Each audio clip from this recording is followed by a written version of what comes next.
এই দেখ তুই যে এটা করছিস, মুখটা কিন্তু উনুনে যদি ঠিক দিকে থাকতো তোর দিকে ধোঁয়াটা আসতো না।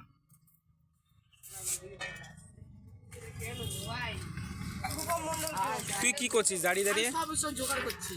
তুই এখানে দাঁড়িয়ে দাঁড়িয়ে জোগাড় করছিস মানে? কিছু বলছে কত কিছু এনে চালটা ধুলাম। ভগবানকে বলছিস যে আমাকে এটা দাও, নিয়ে আসবে নাকি? চাল ধুলাম, তুমি দেখো সাকিব আমি মিলে চাল ধুলাম। এত ধোঁয়া বেরোচ্ছে কেন? বাবা কিছু করার নেই, এরকম না। ফুমার এত ধোঁয়া। আর পুরো বললাম না উনুনে মুখটা ভুল দিয়ে করেছিস।